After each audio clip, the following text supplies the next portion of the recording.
నమస్తే, welcome to I witness. ఇప్పుడు headlines చూద్దాం. కరోనా భయంతో ముందుగానే మేడారానికి పోటెత్తిన భక్తులు.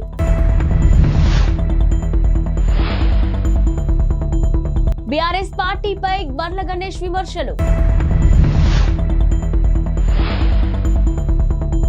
నడి రోడ్డుపై యువతి డ్యాన్స్. టీఎస్ఆర్టీసీ ఎండీ సజ్జనార్ స్పందన. మేడారం జాతరకు ఇంకా 2 నెలల సమయం ఉండగానే భక్తులు అప్పుడే పోటెత్తుతున్నారు. కరోనా కేసులు పెరిగితే మళ్లీ రాలేమన్న భయంతో తండోపతండాలుగా తరలివస్తున్నారు. వరుస సెలవులు రావడంతో ఆదివారం ఏకంగా 1,00,000 మంది వనదేవతలను దర్శించుకున్నారు. అమ్మక్క శారలమ్మ దేవతలకు పసుపు కుంకుమ ఎత్తు బెల్లం మొక్కులు చెల్లించుకున్నారు. ఇక అపార జనసందోహం అరకొర ఏర్పాట్ల కారణంగా మేడారానికి వచ్చిన భక్తులు ఆదివారం ఇబ్బందులు ఎదుర్కొన్నారు. జాతరకి ఇంకా 2 నెలల సమయం ఉండటంతో ఇటీవలే ప్రభుత్వం జాతర నిర్వహణకు 75 కోట్లు కేటాయించింది. ఇక టెండర్ల ప్రాసెస్ నడుస్తుంది. ఇంకా పనులేవి మొదలు కాకపోవడంతో సరైన సౌకర్యాలు లేక భక్తులు అవస్థలు పడ్డారు. రద్దీ ఎక్కువగా ఉండటంతో ఓ దశలో దేవతల గద్దెల వద్ద తోపులాట కూడా జరిగింది. ఇక మేడారం చుట్టుపక్కల ప్రాంతాల్లో ఎక్కడ చూసినా ప్రైవేట్ వెహికల్స్ కనిపించాయి. ఇక కన్నెపల్లి రోడ్డు వైపు వాహనాలు పార్క్ చేసుకోవడానికి పోలీసులు అనుమతించడంతో అక్కడి నుంచి గద్దెల వరకు భక్తులు కాలినడకన వెళ్లాల్సి వచ్చింది. మరోవైపు అకస్మాత్తుగా పెరిగిన రద్దీతో అధికారులు కూడా తలలు పట్టుకుంటున్నారు. గత 10 ఏళ్లలో బీఆర్ఎస్ ప్రభుత్వం ఏం చేసిందో చెప్పాలని సినీ నటుడు బండ్ల గణేష్ సవాల్ విసిరారు. ఇక మాజీ మంత్రి కేటీఆర్ విడుదల చేసిన శ్వేత పత్రంపై ఆయన స్పందిస్తూ పవర్ లేనోళ్లకు పవర్ పాయింట్ ప్రెజెంటేషన్ ఎందుకని ప్రశ్నించారు. మీరు ఏం చేశారు, ఎంత దోచుకున్నారు, ఆర్థికంగా ఏ స్థాయి నుంచి ఏ స్థాయికి వెళ్లారో తాము చెప్పగలమని అన్నారు. ఇక రాష్ట్ర ప్రజలు ఎంత వెనుకబడ్డారో చెప్పగలమని తెలిపారు. తాము చేసిన విషయాలను ప్రజలు నమ్మారు కాబట్టే కాంగ్రెస్ పార్టీకి అధికారాన్ని కట్టబెట్టారని పేర్కొన్నారు. ఇక కాంగ్రెస్ అధికారంలోకి వచ్చిన నెల రోజులు కూడా కాలేదని, ఇంతలోనే మీకెందుకింత బాధ అని భయమని ప్రశ్నించారు. కొంత సమయం ఇవ్వండి, కాంగ్రెస్ పార్టీ అద్భుతంగా పాలిస్తుందని చెప్పారు. షార్ట్ వీడియోతో పాపులర్ అయిపోవాలనే తపనతో ఇటీవల ఓ యువతి నడి రోడ్డుపై డాన్స్ చేసి నానా రచ్చ చేసిన విషయం తెలిసిందే. ఇందుకు సంబంధించిన వీడియో నెట్టింట వైరల్ గా మారింది.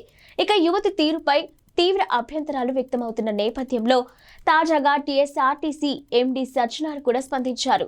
యువతలో ఈ పెడుధోరణులు విచారణకరమని ఆవేదన వ్యక్తం చేశారు. నేటి యువతకు ఇన్స్టా రీల్స్, యూట్యూబ్ షార్ట్స్ పిచ్చి పట్టుకోవడం బాధాకరమని పేర్కొన్నారు. ఇక సమాజానికి పనికి వచ్చే పనులు చేసి నలుగురికి ఆదర్శంగా నిలవాలని యువతరం సోషల్ మీడియా మత్తులో పడి జీవితాలను నాశనం చేసుకుంటుందని పేర్కొన్నారు. ఇక సోషల్ మీడియాలో రాత్రికి రాత్రే పాపులర్ కావడం కోసం నడి రోడ్డుపై ఇలాంటి వెర్రి చేష్టలు చేస్తూ ఇతరులకు తీవ్ర అసౌకర్యాన్ని కలిగించడం ఏం ఆనందమో ఏమో అంటూ ఆయన ఎక్స్ వేదికగా పోస్ట్ చేశారు. తెలుగు రాష్ట్రాల రాజకీయాలు అత్యంత ఆసక్తికర పరిమాణం చోటు చేసుకుంది. పైగా ఇది ఎవరు ఊహించని విషయం కూడా. ఏపీ సీఎం జగన్ సోదరి వైఎస్ఆర్టీపీ అధ్యక్షురాలు వైఎస్ షర్మిల టీడీపీ జాతీయ ప్రధాన కార్యదర్శి నారా లోకేష్ కు క్రిస్మస్ కానుకలు పంపారు. ఇక వైఎస్ఆర్ కుటుంబం మీకు శుభాకాంక్షలు తెలుపుతుంది. ఈ క్రిస్మస్ ఆనందమయంగా కొనసాగిపోవాలని, మీకు 2024లో అంతా శుభం కలగాలి అంటూ షర్మిల సందేశం పంపారు. ఇక షర్మిల కానుకలు పంపిన విషయాన్ని నారా లోకేష్ స్వయంగా వెల్లడించారు. అంతేకాదు ఆమె పంపిన కానుకల పట్ల హర్షాన్ని వెలిబుచ్చారు. ప్రియమైన షర్మిల, మీరు పంపిన అద్భుతమైన క్రిస్మస్ కానుకలకు హృదయపూర్వకంగా కృతజ్ఞతలు తెలుపుకుంటున్నాం. మీకు, మీ కుటుంబానికి ఈ క్రిస్మస్ తో పాటు నూతన సంవత్సరాది కూడా సంతోషకరంగా సాగిపోవాలని నారా కుటుంబం శుభాకాంక్షలు తెలుపుతుందని చెప్పుకొచ్చారు. దేశవ్యాప్తంగా మరోసారి కరోనా కేసుల వ్యాప్తి కొనసాగుతుంది. ఇటీవల JN.1 వేరియంట్ వెలుగు చూసిన నేపథ్యంలో రాష్ట్రాలు, కేంద్రపాలిత ప్రాంతాలు కరోనా నిర్ధారణ పరీక్షల సంఖ్యను పెంచాయి. ఇక తాజాగా తెలంగాణలో 1,322 శాంపిళ్లను పరీక్షించగా 12 పాజిటివ్ కేసులు నమోదయ్యాయి.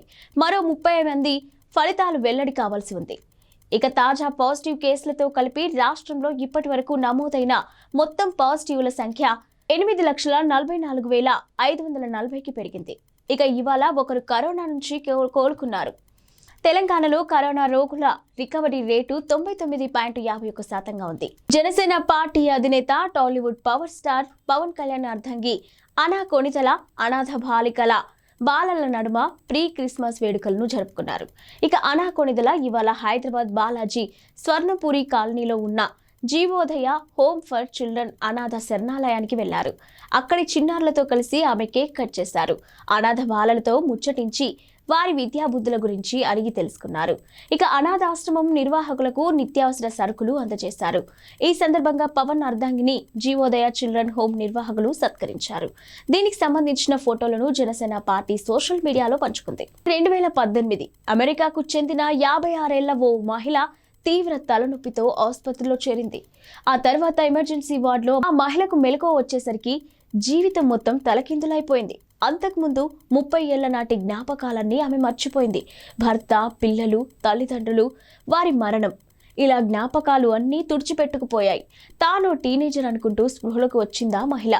చివరకు విషయం తెలిసి దిమ్మ తిరిగిపోయింది.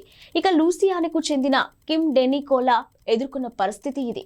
ఇటీవల క్రిస్మస్ సందర్భంగా 60 ఏళ్ల ఆ మహిళను మీడియా మళ్లీ పలకరించగా నాటి విషయాలను మరోసారి ఆమె పంచుకుంది. ఎన్నో క్రిస్మస్ వేడుకలు తన స్మృతి పథం నుంచి చెరిగిపోయినా కూడా కొత్త జ్ఞాపకాలను పోగేసుకుంటున్నానని కిమ్ తెలిపింది.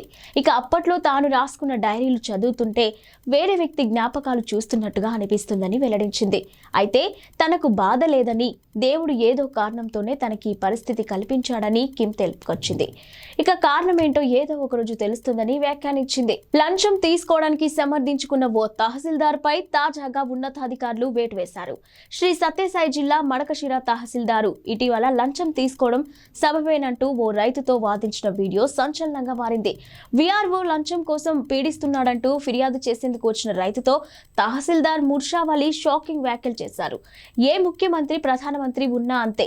ఇక 2 నెలల కిందట నేను వచ్చిన కొత్తలో కూడా ఓ మంత్రి ఇక్కడకు వస్తే 4 వీఆర్ఓలు 1.75 లక్షలు ఖర్చు చేశారు. ఒక్క రూపాయి రాలేదు. ఇటీవల రాష్ట్ర స్థాయి మహిళా అధికారి ఒకరు వచ్చారు. ఆ అమ్మ ఒక టెర్రర్ అట. బెడ్రూమ్లోకి ఈగ కూడా రాకూడదట. ఆమె తినడానికి భారీ మెనూ ఇచ్చారు. దానిని చూస్తే భయపడిపోతారు. ఆమె మడకసిరలో దొరకవు, హిందూపురం నుంచి తెప్పించాలి. ఇక ప్యాన్ కేక్ బెంగళూరులో దొరుకుతుంది. ఈ మెనూ ఖర్చు తహసీల్దార్ భరిస్తాడా? అంతా వీఆర్ఓలతోనే తెప్పిస్తాం. వీటికి మీ దగ్గర తీసుకున్న డబ్బే ఇస్తాం, లేకపోతే మా జీతాల్లో నుంచి ఖర్చు చేయాలా అని ప్రశ్నించారు. ఒంటిపై ఉన్న కొన్ని పుళ్లను డాక్టర్కు మాత్రమే చూపించుకోగలమని కూడా చెప్పుకొచ్చారు. అయితే ఈ వ్యాఖ్యలను తీవ్రంగా పరిగణించిన జిల్లా కలెక్టర్ అరుణ్ బాబు తహసీల్దార్ను సస్పెండ్ చేస్తూ ఉత్తర్వులు జారీ చేశారు. టీఆర్ఎస్ పార్టీ వర్కింగ్ ప్రెసిడెంట్, మాజీ మంత్రి కేటీఆర్ ఓ పేద విద్యార్థినికి చేయూతనందించారు. ఇక ఖమ్మం జిల్లా ఇల్లెందు పట్టణానికి చెందిన అన్నపూర్ణ ఓ పేద మహిళ కుమార్తెను చదివించడానికి తీవ్ర ఇబ్బందులు పడుతున్నారు. కేటీఆర్ ను కలవడానికి ఆమె హైదరాబాద్ వచ్చారు. అన్నపూర్ణ పరిస్థితి గురించి తెలుసుకున్న కేటీఆర్ చలించిపోయారు. ఆమె కుమార్తెకు అండగా నిలుస్తామని హామీ ఇచ్చారు. అప్పటికప్పుడు అన్నపూర్ణకు సొంతంగా 1 లక్ష రూపాయలు అందించారు. కుమార్తెను బాగా చదివించాలని సూచించారు.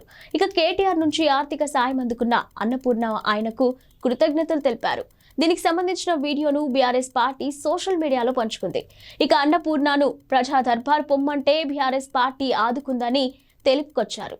ఇక అధికారంలోకి వచ్చిన తర్వాత వారం రోజుల పాటు హడావుడి చేసిన ప్రజా దర్బార్ కేవలం ప్రచారానికే పరిమితమైనట్టు కనిపిస్తుందని బీఆర్ఎస్ ఎద్దేవా చేసింది. తెలంగాణలో కొత్త ప్రభుత్వం వచ్చాక కీలక స్థానాల్లో ఉన్న అధికారులకు స్థానచలనం కలుగుతుంది. ఇక తాజాగా 7 సీనియర్ అధికారులను బదిలీ చేశారు. ఇక బదిలీ అయిన వారిలో 6 ఐఏఎస్లు కాగా 1 ఐపీఎస్ అధికారి. ఇక రంగారెడ్డి జిల్లా కలెక్టర్ గా గౌతమ్ పొత్రును నియమించారు. ఇంటర్మీడియట్ బోర్డు కార్యదర్శిగా శృతి ఓజా, ట్రైబల్ వెల్ఫేర్ డైరెక్టర్ గా ఈవి నరసింహారెడ్డి, పౌర సరఫరాల శాఖ కమిషనర్ గా డిఎస్ చౌహాన్, రవాణా శాఖ కమిషనర్ గా జ్యోతి బుద్ధప్రకాష్ ను నియమించారు. అబ్కారీ శాఖ కమిషనర్ గా ఈ శ్రీధర్ ను నియమించారు. ఆయనకు టీఎస్ఐఐసి ఎండీగా అదనపు బాధ్యతలు కూడా కేటాయించారు. ఇక ఈ మేరకు రాష్ట్ర సీఎస్ శాంతికుమారి బదిలీ ఉత్తర్వులు జారీ చేస్తున్నారని చెప్పుకొచ్చారు.